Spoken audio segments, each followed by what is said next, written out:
This is a left back standing idle during his team Barcelona, going for a man-to-man approach in their high press.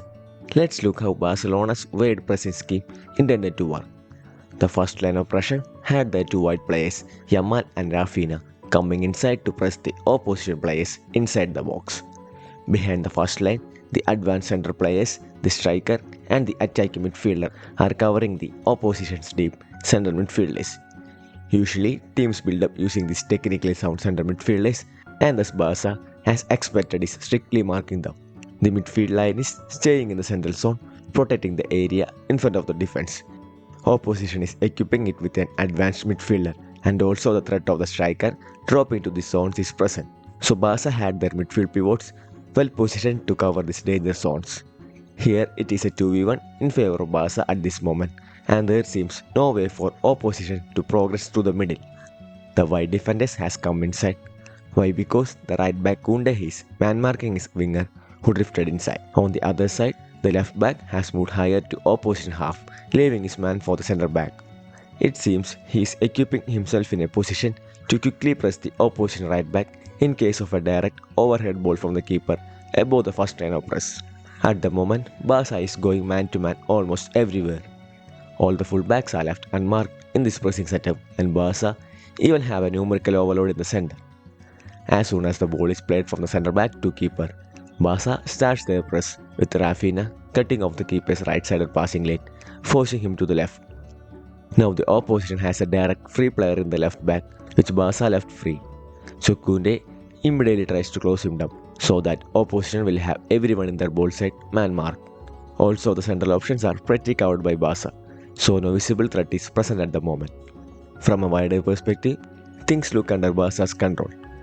But on micro scale, the individual preferences decides the success of team movement. Here Yamal decides to press the center back from his left side. This means he is blocking the access to left back whom Kounde is trying to press. So Kounde's aggressive press isn't worth here, as Yamal has already closed that option. The pressing man leads the press and the team should follow his intentions. Here both Yamal and Kounde is on different pages, as Kounde wants the ball to be played wide while Yamal needs it to be played in the center. This contradiction disrupted the whole pressing scheme. Now the right center midfielder has to compensate for Kounde's forward movement by marking his man, which is the opposition's left winger. The midfielder thus moves wide, and thus the initial overload Barca had is converted to a 1v1 in the midfield.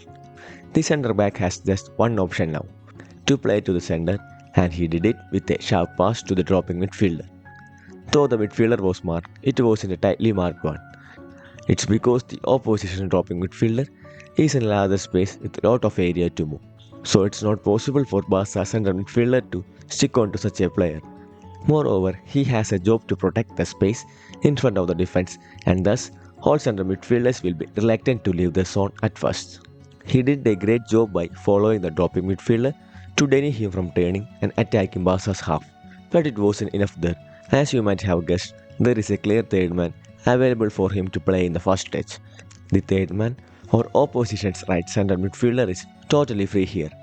He was initially marked by Lewandowski in the right half space, but as the play progressed to the left side, he moved high behind Lewandowski.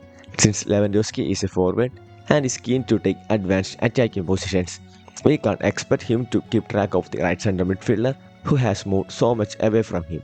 The ideal pressing setup requires Lewa to follow this midfielder, but the individual player tendencies will be different, as a center forward always prefer to stay close to the opposition box.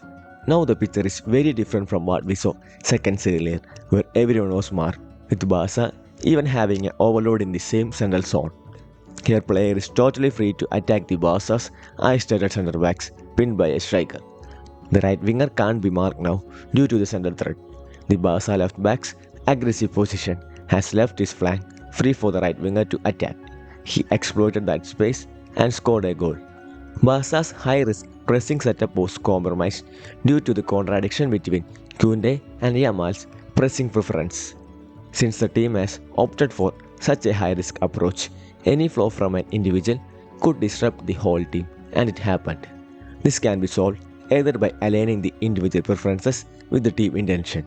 If the team wants the opposition to play wide during the initial build-up phase, The presser should make his movement in such a way.